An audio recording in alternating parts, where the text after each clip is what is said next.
Hello everyone, good morning. कैसे हो आप सब लोग? आप सबका स्वागत है आपके चैनल में द व्हील ऑफ फॉर्चून 369। और आज हम चेकआउट कर रहे हैं आपके पार्टनर के मॉर्निंग थॉट्स, मॉर्निंग एनर्जीज। लेकिन उससे पहले अगर आप नए हो तो ये जान लें कि ये एक जनरल, टाइमलेस और कलेक्टिव रीडिंग है।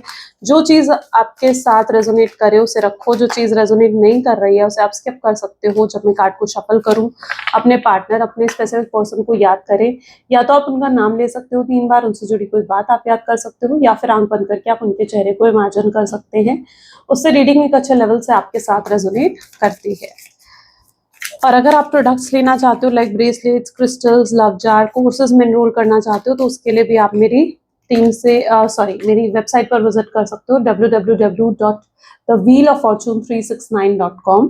ठीक है, लिंक डिस्क्रिप्शन बॉक्स में है। लिंक पर आप क्लिक करते ही मेरी वेबसाइट पर पहुंच जाएंगे, तो आप डायरेक्टली मेरी वेबसाइट से परचेज कर सकते हैं जो भी अब आपको चाहिए बहुत ही इजीली। चलो स्टार्ट करते हैं आज की रीडिंग को। सो अपने पार्टनर को याद कर लीजिए। देखते हैं आपके पर्सन के मॉर्निंग थॉट्स, मॉर्निंग फीलिंग्स आपके लिए क्या हैं, वो व्यक्ति आपके लिए क्या फील करते हैं। Please divine universe, angels, spirit guide please guide करें। बताएं मेरे व्यूअर्स को जिस व्यक्ति के बारे में इस समय मेरे व्यूअर्स सोच रहे हैं, उस व्यक्ति की फीलिंग्स और इमोशंस मेरे व्यूअर्स के लिए क्या हैं। Okay, not talking, past trauma, love the answer, fear of touch, staying stuck,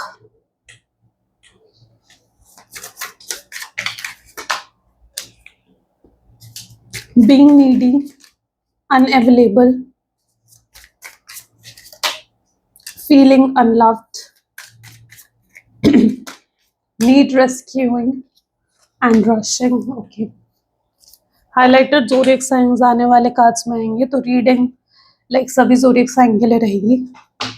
not talking की एनर्जी यहाँ पर क्यों है? Please divine universe, angels please clarify करें नॉट टॉकिंग की एनर्जी यहाँ पर क्यों है। ऐसा दिख रहा है जिस व्यक्ति के साथ आप डील कर रहे हो, आप दोनों के बीच में बात नहीं हो रही है। क्लिंगिंग टू द पास्ट में भी, और यहाँ पर भी पास्ट ट्रॉमा की एनर्जी है। आपके पर्सन बहुत ज्यादा पास्ट को याद कर रहे हैं, बहुत ज्यादा मतलब उन मोमेंट्स को याद कर रहे हैं जो समय उन्होंने आपके साथ बिताया था। आपकी फोटोज देखना, आपकी वीडियोस देखना, आपको मिस करना, आपके लिए इमोशनल होना, ये कहीं ना कहीं उनकी एनर्जीज में नजर आ रहा है। वो बहुत ज्यादा पास्ट में स्टक है अभी भी। ये मत सोचो कि वो पास्ट से बाहर निकल चुके हैं, नहीं। जब वो आपको छोड़कर गए थे, जिस मोमेंट पर उन्होंने आपको छोड़ा था ना, वो मोमेंट उन्हें बहुत इमोशनल कर रहा है। एंड यू नो, ये उन लोगों में से नहीं है जो बहुत जल्दी इमोशनल हो जाए। अगर आपने इन्हें इमोशनल कर दिया ना, तो मतलब ये एक्चुअली में बहुत बड़ी बात है। अगर ये आपके लिए इमोशनल हो रहे हैं तो एक्चुअली में बहुत बड़ी बात है, क्योंकि जिस पर्सन के साथ आप डील कर रहे हो ना, ये एक बहुत ही प्रैक्टिकल और सेल्फिश पर्सन है। लेकिन अगर ये आपके बारे में सोच रहे हैं, आपको लेकर इमोशनल हो रहे हैं ना, तो लिटरली मतलब बहुत ज्यादा ये आपके लिए सीरियस है। ऐसी एनर्जी यहाँ पर रिफ्लेक्ट हो रही है। सो यस, आपके साथ बिताए हुए मोमेंट ये पर्सन जरूर याद करते हैं, लेकिन आप भी कहीं ना कहीं ये सोच रहे हो कि यार ये पर्सन तो मुझसे बात कर ही नहीं रहा है ना। नो टॉकिंग, नो कॉन्टैक्ट की सिचुएशन चल रही है, यानी आप दोनों के बीच में बातचीत नहीं है, या मिनिमल कॉन्टैक्ट भी अगर है तो पहले वाली बातचीत नहीं है आप दोनों के बीच में। तो आप सोचते हो कि यार ये पर्सन तो मुझसे फिर आकर बात क्यों नहीं कर रहा, जब मेरे लिए इतना इमोशनल हो रहा है, जब मुझसे इतना प्यार करता है। तो ऐसा दिख रहा है जैसे ये पर्सन ने अभी तक कुछ कोई श्योरिटी नहीं आई है इस पर्सन ने। मतलब एक होता है ना कि एक एक डिसीजन ले लेना, हाँ मुझे उससे शादी करनी है, मुझे उससे बात करनी है, मुझे चीजों को सही करना है, ये उस एनर्जी में अभी तक नहीं आए हैं। ये बेसिकली आपके पार्टनर उस एनर्जी में है जहां पर ये अपने आप को उसी सिचुएशन में मतलब कंफर्टेबल कर चुके हैं, उस सिचुएशन को बदलने के बारे में नहीं सोच रहे हैं। यानी ये पर्सन को जैसे आदत लग गई है आपके बारे में सोचने की, इमोशनल होने की, उसी सिचुएशन में कंफर्टेबल भी हो गए। ये नहीं सोच रहे कि अगर ये दुखी हो रहे हैं, इमोशनल हो रहे हैं, तो उस चीज को ये चेंज करें, एक बदलाव लेकर आए, आपसे बात करें, चीजों को फिक्स करने की कोशिश करें। तो ये पर्सन अभी भी कोई चेंज लेकर आने की इनके अंदर ताकत नहीं है, या अभी भी इन्होंने डिसाइड नहीं करा है कि मुझे कुछ चेंज लेकर आना चाहिए, जिसकी वजह से इनकी तरफ से कोई इनिशिएटिव या किसी तरीके की भी कोई श्योरिटी आप रिसीव नहीं कर रहे। ठीक है, जस्ट बिकॉज क्योंकि ये अपनी सिचुएशन में उसी एनर्जी में कंफर्टेबल हुए, रोना, मिस करना, इमोशनल होना, लेकिन बदलाव लेकर ना आना। पास्ट ट्रॉमा, आइसोलेशन, ये जो आपके साथ सेपरेशन है, नो कॉन्टैक्ट की सिचुएशन है, ये इन्हें ट्रॉमा दे रहा है। ये इन्हें डिप्रेशन दे रहा है और ये समझ भी नहीं पा रहे इस चीज़ को, क्या मैं डिप्रेस हूँ या मैं एंग्जाइटी फील कर रहा हूँ या मुझे उससे बात करनी चाहिए, ये इस चीज़ को समझ नहीं पा रहे। ये बेसिकली अपनी ही फीलिंग्स को निग्लेक्ट करते हुए नजर आ रहे हैं, जहाँ पर ये एक्सेप्ट नहीं करना चाहते कि भाई मेरे दिल में कितनी फीलिंग्स उसके लिए है और मैं कितना अकेला महसूस कर रहा हूँ। ये उस चीज़ को एक्सेप्ट नहीं कर पा रहे, बस ये परेशान हो रहे और ये चीज़ उनको बहुत ज़्यादा स्ट्रेस दे रही है। लेकिन अपने स्ट्रेस को कैसे दूर करना है, कितना स्ट्रेसफुल वो फील कर रहे हैं, उस चीज़ की एक अवेकनिंग होती है ना कि यार मैं स्ट्रेस में हूँ, मैं डिप्रेशन में हूँ, मुझे उससे दूर करने के लिए कुछ करना चाहिए। तो वो चीज़ मैं आपके पर्सन के अंदर नहीं देख रही हूँ, बल्कि अकेलापन महसूस करना, इमोशनली लोनली फील करना। शायद आपके पास तो फिर भी होंगे लोग जिसके साथ आप अपनी बातें शेयर कर लेते हो, अपना दुःख हल्का कर लेते हो, ठीक है? लेकिन उनके पास कोई नहीं है जिसके साथ वो अपने पेन को शेयर कर सके या अपने दुःख को हल्का कर सके। वो अपने आप को बिल्कुल अकेला मानने लगे हैं आपके जाने के बाद। उन्हें ऐसा लगने लगा है जैसे अब कोई अपना बचा ही नहीं है उनके पास, जिसके साथ वो चीज़ें शेयर कर सके, ठीक है? तो बहुत अकेले पड़ गए, जैसे यूनिवर्स ने उनको अ, अकेला कर दिया है ना? जैसे अगर कोई बंदा कोई क्राइम कर दे तो क्या होता है, उसको सज़ा मिलती है, उसको अकेले डाल दिया जाता है, जेल में डाल दिया जाता है, ठीक है? ऐसे कहीं न कहीं यूनिवर्स ने भी करा है कि जैसे उन्होंने आपके साथ गलत करा, आपको नो कॉन्टैक्ट की सिचुएशन दी, आपको दुःख दिया, तकलीफ दी, ठीक है? Maybe you are a blessed child of universe and universe आपको देखते हैं, ठीक है? वो देखते हैं कि कितना दुःख, कितना पेन आपने फेस करा। तो उसके बदले कहीं न कहीं जैसे यूनिवर्स ने उनको सज़ा के तौर पर अकेला कर दिया कि भई ठीक है, तुम भी अकेले रहकर देखो कि कैसा महसूस होता है अकेले रहने से। तो इस तरीके से उनको भी वो अकेलापन फेस करना पड़ा है, जो कि उनका शायद कर्मा हो सकता है। लव द आंसर की एनर्जी यहाँ पर क्यों है? लव द आंसर को यहाँ पर कंट्रोल की एनर्जी क्लैरिफाई कर रही है। देखो क्या होता है ना, आप तो ऐसा दिख रहा है जैसे फिर भी जो है वक़्त के साथ-साथ थोड़ा हील हो रहे हो। आपने अपने आप को इस चीज़ से बाहर निकाला है। अपने करियर, अपने फाइनेंसेस पर आप ध्यान देने लगे हो। शायद आप ये डिसाइड कर चुके हो कि भई अब आपको उनकी तरफ देखना ही नहीं है, ठीक है? क्योंकि आप उनके बारे में सोचकर अपने आप को ना और तकलीफ नहीं देना चाहते। अपनी एनर्जी को और ड्रेन नहीं करना चाहते। अगर वो पर्सन आता भी है तो यू हैव डिसाइडेड कि भई ठीक है, आपने एक डिसीज़न ले लिया, दिस इज़ द डिसीज़न। ठीक है, आपने एक डिसीजन ले लिया है कि भई अब आप उन्हें माफ़ नहीं करने वाले हो, आप उन्हें दोबारा मौका नहीं देने वाले हो, क्योंकि जो इंसान आपके साथ एक बार गलत कर सकता है, वो इंसान आपके साथ दोबारा भी गलत कर सकता है। तो यू हैव डिसाइडेड कि भई ठीक है, इट्स मोर देन इनफ, अब मैं उस पे ट्रस्ट नहीं करती हूँ या मैं उस पे ट्रस्ट नहीं करता हूँ और ना ही मुझे उसके पास जाना है, उसके बारे में सोचना है। आप अपने आप को डाइवर्ट करने की कोशिश कर रहे हो, डिस्ट्रैक्ट करने की कोशिश कर रहे हो। ठीक है, लेकिन फिर भी आप अपने आप को पूरे तरीके से डिस्ट्रैक्ट नहीं कर पाते हो, ये आपकी एनर्जी है, ठीक है? हो सकता है जो चीज़ें ना रीडिंग के दौरान आपके साथ रेजोनेट नहीं कर रही हो सकता है वो आपके पार्टनर की एनर्जीज़ फिर होती हैं, ओके? ये भी पॉसिबिलिटी होती है। फियर ऑफ टच यहाँ पर क्यों है? प्लीज़ डिवाइन यूनिवर्स गाइड करें। न्यू विज़न, अच्छा, आपको ये भी महसूस होता है कि जैसे इस व्यक्ति ने सिर्फ़ आपका यूज़ करा है, आपका इस्तेमाल करा, उन्हें आपसे कोई बेनिफिट मिल रहा था, ठीक है? यानी जैसे आपके साथ फिज़िकल होना या फिज़िकली आप बहुत अट्रैक्टेड हो उसके लिए, या फिर आपसे कुछ फाइनेंशियल हेल्प मिलना, इमोशनल हेल्प मिलना, तो कोई हेल्प उन्हें आपसे मिल रही थी, कोई बेनिफिट वो आपसे रिसीव कर पा रहे थे, तो आपको लगता है कि यार ये पर्सन मेरे साथ सिर्फ़ बेनिफिट के लिए था, यूज़ करने के लिए था। जब इसने मेरा यूज़ कर लिया तो उसके बाद इसने मुझे छोड़ दिया, तो आप ये चीज़ फ़ील करते हो। लेकिन तो यहाँ पर लेकिन एनर्जी अगर आप देखो ना तो it is a new vision. देखो मैं इस चीज़ को डिनाई नहीं करूँगी, हाँ, इस पर्सन ने आपका यूज़ करा, हाँ, इस पर्सन ने आपके साथ गलत करा, ठीक है? लेकिन अब ये एक नए विज़न में है, यानी अब वैसे नहीं है जैसे ये पास्ट में थे, इनमें बहुत डिफ़रेंस आ चुका है। मुझे लगता है कि जैसे होता है ना कि ज़मीन-आसमान का फ़र्क आपके पर्सन के अंदर आ चुका है। अब अगर ये आपके साथ जुड़ना चाहते हैं तो आपका यूज़ करने के लिए, आपके बेनिफिट के लिए नहीं आना चाहते हैं, बल्कि आपके साथ जुड़ना चाहते हैं, ठीक है? कब इन्हें मतलब आपके साथ रहते-रहते कब इतना प्यार इन्हें आपसे हो गया, आपके लिए इतना सीरियस हो गए, आपसे इतना ज़्यादा इमोशनली अटैच हो गए ना आपके पर्सन, शायद ये खुद भी नहीं जानते इस चीज़ को। लेकिन जो भी ये सेपरेशन आप दोनों के बीच में आया है या जो ये नो कॉन्टैक्ट की सिचुएशन आप दोनों के बीच में आई है ना, इसने इस सिचुएशन ने इन्हें ज़रूर इस चीज़ का एहसास करा दिया कि नहीं यार, मैं रह तो नहीं सकता हूँ उसके बिना रहना तो मेरे लिए पॉसिबल नहीं है। तो अगर पहले इनकी इंटेंशन प्योर नहीं भी थी या कैजुअल भी था ना रिश्ता, तो अब ये पर्सन जो है आपके लिए काफी सीरियस होते हुए नजर आ रहे हैं। न्यू विजन आ गया, यानी पर्सपेक्टिव, आपको देखने का नजरिया, आपके बारे में सोचने का नजरिया उनका बदल चुका है। आपकी तरफ अब वो पहले वाला बिहेवियर, पहले वाला एटीट्यूड इनका नहीं रहा है। अब ये आपको लेकर काफी इमोशनल है, काफी इमोशनल होकर सोच रहे हैं। मैंने कहा ना, ये पर्सन वैसे नहीं है, ये बहुत प्रैक्टिकल पर्सन है। अगर इन्होंने वाकई में आपके लेकर इमोशनल होकर सोच रहे हैं ना, तो ये एक्चुअली में बहुत बड़ी बात है। स्टेइंग स्टक की एनर्जी यहाँ पर क्यों है? कंप्लीशन इसको क्लैरिफाई कर रहा है। मे बी जिस व्यक्ति के साथ आप डील कर रहे हो ना, देखो क्या होता है, एक पजल आपको यहाँ पर दिख रही है ना, दिस इज अ कंप्लीशन, ठीक है, जहां पर एक पजल बनी हुई है। लेकिन कोई भी पजल के एक एक पीस जो होता है ना, बहुत मैटर करता है। एक भी पीस अगर पजल का मिसिंग है ना, तो वो पजल कंप्लीट नहीं हो सकती।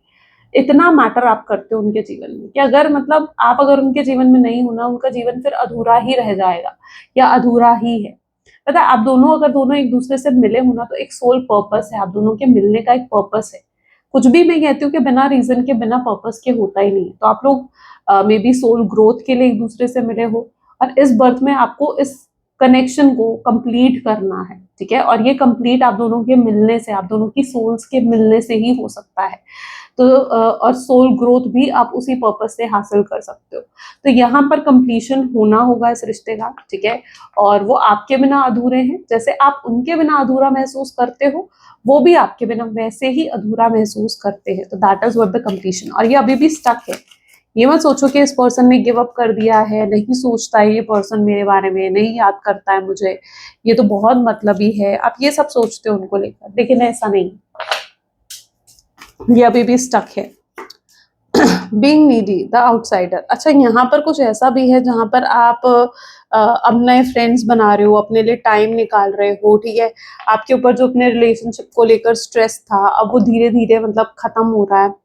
और आप जो हो, पहले जिस तरीके से आप उन्हें चेज करा करते थे, उनके पीछे पड़ते थे, ठीक है, आप ये चीजें अब नहीं कर रहे हो। तो you are now a changed person also. जैसे आपके अंदर भी बहुत फर्क आया है, आपके अंदर भी बहुत बदलाव आया है, जैसे आपके पार्टनर, वैसे ही कहीं ना कहीं आपके पर्सन के अंदर भी बहुत चेंजेस देखने को मिल रहे हैं, ठीक है। लेकिन अब आपके पार्टनर अगर आपकी तरफ देख रहे हैं ना, तो उन्हें लग रहा है एक डिटैचमेंट। ये पर्सन आपकी साइड से एक डिटैचमेंट को फील कर रहे हैं। उन्हें लग रहा है कि अब आप उनसे पहले वाला, पहले जैसे आप उनके साथ अटैच थे, अब आप उस तरीके से उनके साथ अटैच नहीं हो। आप उन्हें भूल गए हो, आपके दिल में अब उनके लिए फीलिंग्स नहीं है, आपके दिल में उनके लिए कोई प्यार नहीं है, ठीक है। आपको उनकी अब कोई ज़रूरत नहीं है, इसलिए आप साइलेंट हो, इसलिए आप इग्नोर कर रहे हो, इसलिए आपने कोशिश करनी बंद कर दी कि रिश्ते को सही करा जाए। तो वो आपकी साइड से एक स्ट्रॉन्ग डिटैचमेंट को फील कर रहे हैं। उन्हें लग रहा है कि अब वो आपके जीवन में एक आउटसाइडर है, यानी वो अब आपके जीवन में एक अजनबी है। ये चीज़ आपके पर्सन फील करने लग गए हैं, जो कि उन्हें बहुत बुरा लग रहा है, ठीक है। उन्हें लग रहा है कि यार ये तो बहुत बुरा हुआ कि और वो ये जानते हैं कि कहीं ना कहीं आप उनको बहुत गलत समझते हो, आप उन पर भरोसा नहीं करते हो। और अब अगर उन्हें वर्क करना होगा ना इस रिश्ते में, तो जैसे बिल्कुल शुरू से काम करना होगा, आपको इम्प्रेस करना, आपका दिल जीतना, आपका भरोसा जीतना। तो ये सब चीजें उन्हें शुरू से ही करनी पड़ेगी, वरना उन्हें दोबारा आप चांस नहीं देने वाले हो। अनअवेलेबल, एक टाइम था जब आप उनको चेस कर रहे थे और तब वो आपके लिए अवेलेबल नहीं थे, ठीक है। आपसे कहना भाई मैं बिजी हूँ, मैं मिलने नहीं आ सकता, आपके कॉल मैसेजेस का रिप्लाई ना देना, तब वो पर्सन आपके लिए कभी इमोशनली अवेलेबल नहीं रहे, ठीक है। तो अब क्यों वो डिमांड करते हैं ये चीज कि भाई आप उनके लिए इमोशनली अवेलेबल रहो? क्यों अब वो क्यों डिमांड करते हैं ये चीज कि जैसे आप अब उनके लिए इमोशनली अवेलेबल रहो? भाई कल को उन्होंने भी तो ये चीजें आपके साथ करी थी। मुझे लग रहा है आप उनके साथ डील करने के लिए ना, आप टिट फॉर टैट कर रहे हो, यानी आप जो हो उनके साथ वैसे ही डील कर रहे हो जैसे एक समय पर उन्होंने आपके साथ डील करा। और आप उन्हें एहसास करा रहे हो कि देखो कोई तुम्हारे साथ इस तरीके से डील करे या इस तरीके से तुम्हारे साथ बर्ताव करे तो कैसा महसूस होता है। तो आप उन्हें उसी तरीके से टैकल करते हुए नजर आ रहे हो। और अब आपके पार्टनर एहसास कर रहे हैं कि हाँ यार, अगर कोई वैसे तुम्हें इग्नोर करे, कोई साइलेंट हो जाए, कोई तुमसे बात ना करे जब तुम्हारे बात करने की बहुत इच्छा हो, तो कैसा महसूस होता है, कितना अकेलापन महसूस होता है। तो अब उस चीज के लिए उस चीज का एहसास आपके पार्टनर को हो रहा है, क्योंकि राइट नाउ जैसे कल वो अनअवेलेबल थे आपके लिए, वैसे आज आप उनके लिए अनअवेलेबल हो, आप उनके लिए अवेलेबल नहीं हो। ठीक है। अगर अच्छा मुझे ऐसा लगता है कि शायद आपके पर्सन ने कोशिश करी है आपसे बात करने की, आपको कॉल करा, मैसेज करा, आपने उनके कॉल मैसेज का कोई रिप्लाई नहीं दिया, है ना, ये चीज भी शायद हुई है। आपने दिखाया कि भाई मैं भी तुम्हारे लिए अब हर टाइम अवेलेबल नहीं हूँ। पहले आप ऑल टाइम अवेलेबल रहते थे उनके लिए, हर टाइम, इसलिए आपको टेकन फॉर ग्रांटेड लिया जाता था। लेकिन आपने दिखा दिया कि भाई मैं भी तुम्हारे लिए हर समय अवेलेबल नहीं हूँ, वो तो तुम मेरी प्रायोरिटी हो तो मैं तुमसे बात करती हूँ या बात करता हूँ या मिलने आती हूँ या मिलने आता हूँ, लेकिन मैं भी बिजी हूँ या मैं भी हर टाइम अवेलेबल नहीं हूँ तुम्हारे लिए। आपने ये चीज दिखाई है अपने पर्सन को, जिससे कहीं ना कहीं, और आप उन्हें चेज भी नहीं कर रहे, तो उससे कहीं ना कहीं उनकी नजर में आपके लिए रिस्पेक्ट बढ़ गई है कि भाई हाँ, आप भी, आपको टेकन फॉर ग्रांटेड नहीं लिया जा सकता। आपको वो जैसे डील कर रहे थे आपके साथ या जैसे वो आपके साथ टैकल कर रहे थे, दैट इज रॉन्ग। आपके साथ उस तरीके से टैकल नहीं करा जा सकता। आपको अच्छे से ट्रीट करना होगा, आपको रिस्पेक्ट देनी होगी उन्हें, आपके लिए अवेलेबल रहना होगा, आपको अटेंशन देनी होगी। और आप अगर एक्सपेक्ट करोगे तो उनसे ही तो करोगे, किससे करोगे अदरवाइज आप expect. Feeling unloved with the lovers, okay.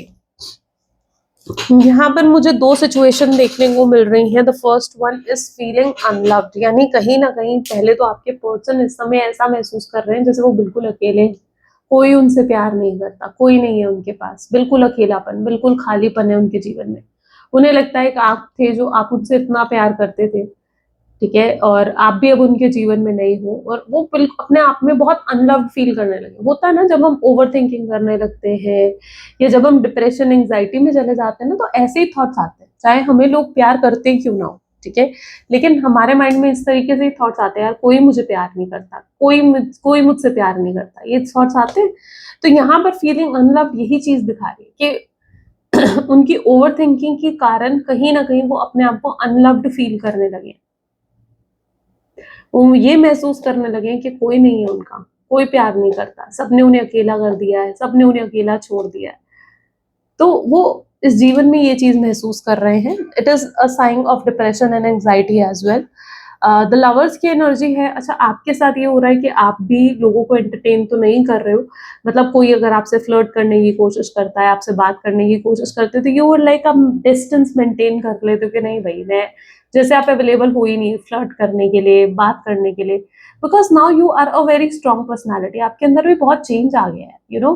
आप अब वो कोई टाइम पास वाले रिलेशनशिप्स को आप अट्रैक्ट करना ही नहीं चाहते हो, आप अट्रैक्ट करना चाहते हो एक ऐसा रिलेशनशिप जिसमें पर्सन बहुत सीरियस हो आपके लिए, ठीक है, और एक लॉन्ग टर्म कनेक्शन बनाए। आप समझ चुके हो कि मतलब इतना आसान नहीं होता किसी के साथ अटैच होना और फिर डिटैच होना, is very tough, is very tough, right, very difficult, बहुत डिफिकल्ट होता है। तो अब अगर कोई आपके साथ अटैच होने की कोशिश भी कर रहा ना, यू आर नॉट रेडी, आपके अंदर फियर भी है, ठीक है, फियर जो आपने पास्ट ट्रॉमा फेस करा है अपने रिलेशनशिप में, जो दुख तो तकलीफ आपने फेस करी है, there is a past trauma, isn't it? Due to that आप किसी को भी एंटरटेन नहीं कर रहे हो, बिकॉज आप अंडरस्टैंड कर चुके हो कि आपको किस तरीके का कैसा रिलेशनशिप चाहिए।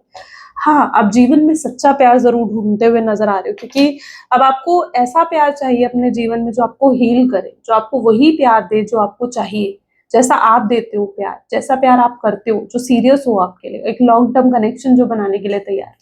तो आप ऐसा सच्चा प्यार जरूर अपने जीवन में ढूंढ रहे हो। नीड रेस्क्यूइंग, ओके, कंडीशनिंग इसको क्लैरिफाई कर रहा है। अच्छा, सबसे पहले तो ऐसा लग रहा है जैसे आप जो हो अपने आप को काफी हद तक हील कर चुकी हो, now you are a healed person. अब आप मूव नहीं रहे जहां पहले आप डिप्रेशन एंजाइटी में चले जाते थे, या बहुत रोना आता था, आपको बहुत तकलीफ होती थी, आप उस स्टेज से जैसे बाहर निकल गए हो। ये तो लाइफ भी यहाँ पे कई बार बहुत स्टेजेस दिखाती है, और आप उस स्टेज से बाहर निकल आए हो जहां पर आप देख पा रहे हो कि कौन आपके लिए कितना मीन है या कौन आपके लिए कितना इमोशनल है, कौन कितना सेल्फिश है, और आप हर इंसान को उसी हिसाब से टैकल कर रहे हो, उसी हिसाब से डील कर रहे हो।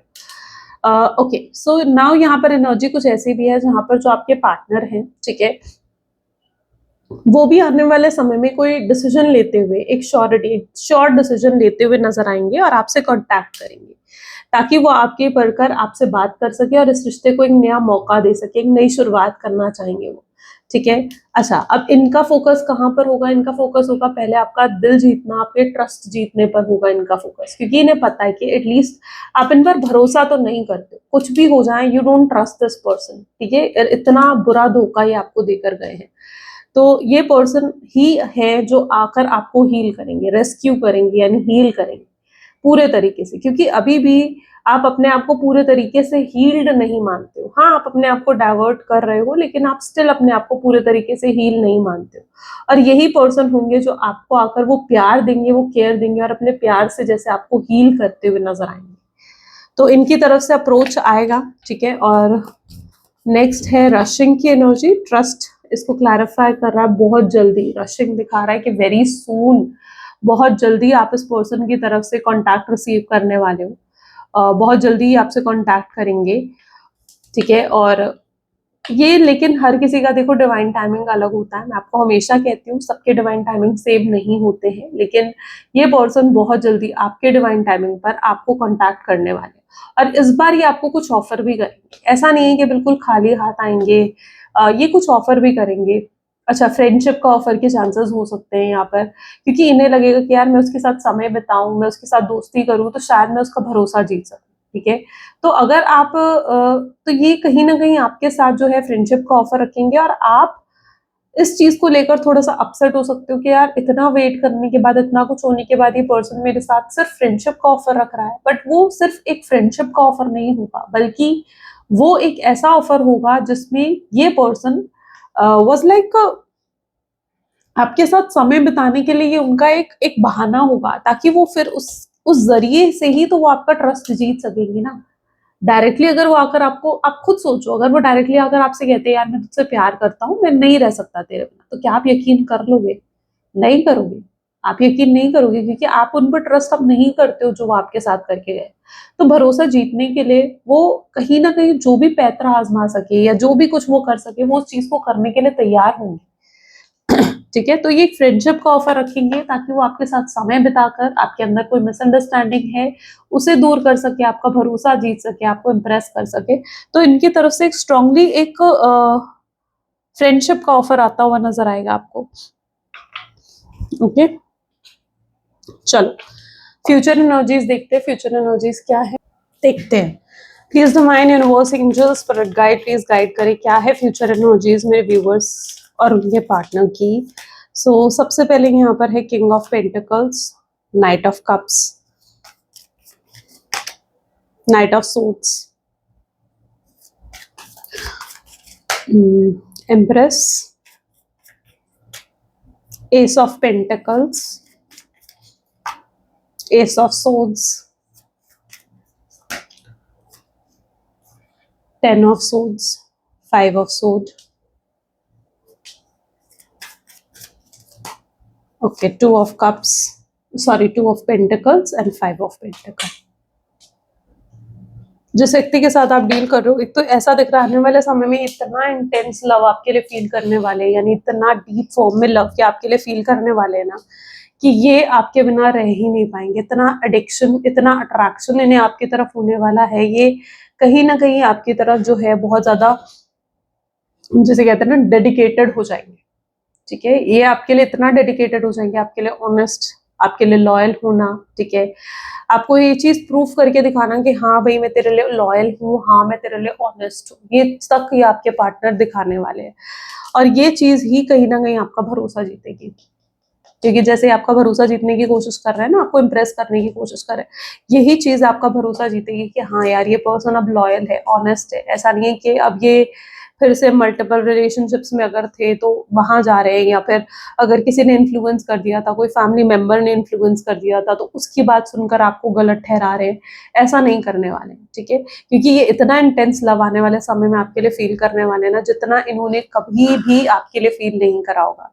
क्योंकि ये पर्सन आने वाले समय में प्योरली एक डिसीजन भी लेंगे कि उन्हें आपसे शादी करनी है, आपसे कॉन्टैक्ट करना, जो अभी तक ये नहीं सोच पा रहे थे ना ये चीज, या डिसीजन नहीं ले पा रहे थे, तो आने वाले समय में एक फाइनल फैसला अपना लेंगे, और उसके बाद इस रिश्ते को वो आगे जो है कंटिन्यू करेंगे। आप रीयूनियन, रिकंसिलेशन होता हुआ नजर आएगा। 10 ऑफ सूड्स, जो तकलीफ, जो टावर मूवमेंट, 10 ऑफ सूड्स मूवमेंट इन्होंने आपको दिया, उसके लिए भी आपसे माफी मांगते हुए नजर आएंगे, क्योंकि इन्हें समझ में आएगा कि इन्होंने आपके साथ बहुत गलत करा। इन्हें जस्टिस करनी चाहिए, फेयर करनी चाहिए। आप डिजर्व करते हो इनका प्यार, इनकी केयर, इनका अटेंशन डिजर्व करते हो। ठीक है, तो वो चीज ये आपको प्रोवाइड करना चाहेंगे। 2 of pentacles with 5 of pentacle की एनर्जी यहाँ पर है, यानी चीजें उससे बेहतर होती हुई नजर आएंगी। अच्छा, इनके जीवन में ना आप एक अबंडेंस की तरह हो, आप बहुत लकी रहे हो इनके लिए। ठीक है, जब तक आप थे इनके जीवन में कोई प्रॉब्लम नहीं थी, लेकिन आपके जाते ही ऐसा दिख रहा है जैसे इन्होंने काफी फाइनेंशियल प्रॉब्लम्स और चैलेंजेस को भी फेस करा है। ठीक है, वो तो आपका लक जुड़ा हुआ था, तो इनके जीवन में सब चल रहा था। आपका लक जैसे ही इनके जीवन से हटा, ये फाइनेंशियल दिक्कत फेस करने लग गए, प्रॉब्लम्स फेस करने लग गए। तो ये पर्सन इस चीज को भी समझेंगे आने वाले समय में कि आप कितने लकी और कितने अबंडेंटफुल इनके लिए रहे हो, और इसलिए भी आपको कहीं हद तक दूर नहीं जाने देना चाह रहे हैं।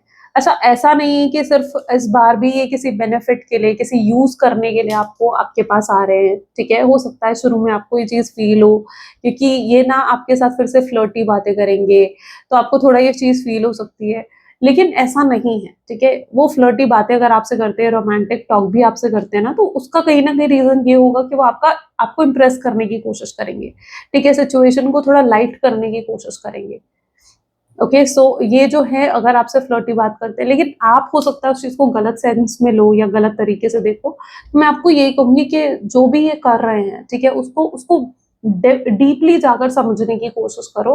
ठीक है, पुराने परसेप्शन जो आपका है, ठीक है, उनको लेकर आपका जो एक परसेप्शन है पुराना, कि वो ऐसे हैं, धोखेबाज हैं, गलत करते हैं, मैनिपुलेट करते हैं, उस परसेप्शन को थोड़ा बदल कर भी उन्हें देखने की कोशिश करो। तब आप उनकी रियलिटी या उनके रियल फेस को समझ पाओगे। लेकिन अगर आप उसी ओल्ड सेल्फ में रहे, उसी तरीके से आप सोचते रहे जो ये पास्ट में आपके साथ करके गए हैं, तो फिर इस तरीके से तो आप आगे नहीं बढ़ पाओगे। देखो, कोई इंसान अगर होता है ना, तो जरूरी नहीं है कि वो जैसा पास्ट में रहा हो फ्यूचर में भी वो वैसा हो, या हमेशा ही वो वैसा रहे। बदलाव आते हैं, हर चीज में बदलाव आते हैं। दिन से रात होती है, रात से दिन होता है, बदलाव तो नियम है। तो बदलाव आपके पार्टनर के अंदर क्यों नहीं आ सकता? तो उनके बदलाव को देखो, और हो सकता है ये चीज वो आपको भी कहें कि भाई तुम मेरे अंदर के बदलाव को देखो, तुम ये मत देखो कि कल तक मैंने तुम्हारे साथ क्या करा, तुम ये देखो कि आज मैं तुम्हारे साथ क्या कर रहा हूँ, और एक न्यू चैप्टर, एक न्यू बिगिनिंग में तुम्हारे साथ करना चाहता हूँ। ये खुद आपको चेंज करेंगे, आपको इम्प्रेस करने की कोशिश करेंगे। तो ये मत सोचो कि यार ये पर्सन फिर से किसी मतलब के लिए आ रहा है, आप ट्रस्ट नहीं कर पा रहे हो। नहीं, ठीक है, कोई बात नहीं, नहीं कर पा रहे हो ट्रस्ट तो भी कोई बात नहीं, लेकिन उन्हें मौका तो दो कि वो आपका ट्रस्ट जीत सके, आपको इम्प्रेस कर सके। अगर आप इस तरीके से बिल्कुल साइलेंट ही हो जाओगे, इग्नोर करोगे उन्हें, तो वो कैसे कैसे मिलेगा उन्हें मौका आपका दिल जीतने का? ठीक है, तो अगर एक न्यू सेल्फ, आपको भी न्यू परसेप्शन के साथ आगे बढ़ना चाहिए। ओके, उस पुराने परसेप्शन के साथ आप भी आगे मत बढ़ो। ठीक है, एक बैगेज के साथ आप कभी आगे नहीं बढ़ सकते। जो इतना भारी बैग आपने उठा रखा है ना, कि भाई उसने मेरे साथ कंप्लेन्स का, उनके कंप्लेन्स का, उसने मेरे साथ ये करा, उसने मेरे साथ वो करा, उसने ऐसा कर दिया, वैसा कर दिया, उस बैग को वहीं छोड़ो। उस कंप्लेन के बैग को छोड़ दो, जिसमें कंप्लेन, शिकायतें, मिसअंडरस्टैंडिंग भरी हुई है। छोड़ दो उस बैग को, एक आगे नई जर्नी स्टार्ट करो। उस कंप्लेन के बैग के साथ आपके लिए आगे चलना उनके साथ बहुत मुश्किल हो जाएगा। ओके, चलो मैसेज देख लेते हैं, आपके पर्सन के मैसेज क्या हैं, वो क्या कहना चाहते हैं आपसे। ओके, चलो ये 3 पहले रीड कर लेते हैं। I am too ashamed to face you. जो ये आपके साथ करके गए, मे बी ये बहुत शर्मनाक महसूस कर रहे हैं भाई, कि जो मैंने कर दिया वो तो बहुत गलत करा है मैंने। No one compares to you, I have never felt for anyone the way I feel for you. आपका कंपैरिजन किसी के साथ नहीं है। उन्होंने कभी किसी के लिए ऐसा फील नहीं करा है जैसा वो आपके लिए फील करते हैं। I wanted to call you but I couldn't say a thing. वो शायद आपको कॉल करना चाह रहे थे, आपसे बात करना चाह रहे थे, लेकिन वो कुछ नहीं कर पाए। वो समझ ही नहीं आई कि मैं कहूंगा क्या उससे, बोलूंगा क्या मैं उससे। आई सी यू एज माई सोलमेट। वो आपको एक सोलमेट के रूप में देखते हैं, आपको ट्विन फ्लेम के रूप में देखते हैं। अच्छा, अब वो कोई बाउंड्री सेट नहीं करना चाहते। ठीक है, वो नहीं चाहते कि आप दोनों के बीच में कोई भी बाउंड्री सेट हो, आप दोनों का रास्ता बिल्कुल क्लियर हो, ऐसा वो चाहते हैं। I am afraid of love. प्यार से कहीं ना कहीं वो भी थक हार गए हैं, सोचते हैं पता नहीं प्यार मेरे लिए है या नहीं है, मैं रिश्तों को अब कैसे निभाऊं। उनके लिए भी आसान नहीं है चीजें। I have walls around my hurt since it was last broken. दीवारें उनके दिल के आसपास भी थी जब से उन्होंने कुछ पास्ट ट्रॉमा हो सकता है अगर फेस करा है, तो पास्ट रिलेशनशिप में कोई फेलियर फेस करा है। तो आई मिस यू टेरिबली। ये आपको बहुत मिस करते हैं। You are my last thought before sleep. आप आखिरी सोच हो उनकी। जब वो सोने जाते हैं ना, तो कहीं ना कहीं लास्ट में वो पहले आपके बारे में सोचते हैं, स्टॉक करेंगे, तब कहीं जाकर उन्हें नींद आती है, और ना उसके बिना तो शायद वो सो भी नहीं पाते हैं। I appreciate behind your back. ये आपको अप्रिशिएट करते हैं, आपकी तारीफें करते हैं आपके पीठ पीछे। ऐसा नहीं है कि वो आपकी तारीफें नहीं करते हैं, बिल्कुल करते हैं। आप हो तारीफ के काबिल। वो जानते हैं कि आप बहुत अच्छे इंसान हैं। मैसेज देख लेते हैं यूनिवर्स के मैसेज, यूनिवर्स की गाइडेंस क्या है आपके लिए। Please divine universe angels spirit guide, please guide करें, आपकी गाइडेंस क्या है मेरे व्यूवर्स के लिए। Okay, don't be afraid to say I love you. Thank you. To those who deserve to hear, don't be scared of embarrassing yourself or being soapy. You will never regret a heartfelt I love you or a message of appreciation. You will only ever regret not saying it. ठीक है? So universe आपको ये कह रहे हैं कि इस चीज में कभी भी afraid मत करो। जहां पर आपको I love you कहने की जरूरत है, thank you कहने की जरूरत है, कह दो। Okay, it's okay. कुछ उसमें एम्बैरस मत हो कि यार नहीं, मुझे नहीं कहना चाहिए। आपको कभी रिग्रेट नहीं होगा। लेकिन कभी कभी क्या होता है, हम कुछ नहीं कहते हैं, कुछ नहीं बोलते हैं ना, तो हमें जरूर रिग्रेट होता है, काश मैंने उस समय ये बोल दिया होता तो शायद अच्छा होता है ना। तो कई बार कुछ चीजों को कह देना, अपने दिल को हल्का करना ज्यादा आसान होता है और ज्यादा अच्छा होता है, बजाय उन बातों को, उन चीजों को अपने दिल में बंद करके रखने से, है ना। दिल को हल्का करना ज्यादा जरूरी होता है। तो ये चीज यहाँ पर है। एंड ये थी कुछ आज की रीडिंग। आई होप सो कि आपके साथ रेजोनेट करी होगी। अगर हाँ, तो जरूर लाइक करो, शेयर करो, सब्सक्राइब करो। मिलते हैं फिर अगली वीडियो में। Till then take care, bye bye.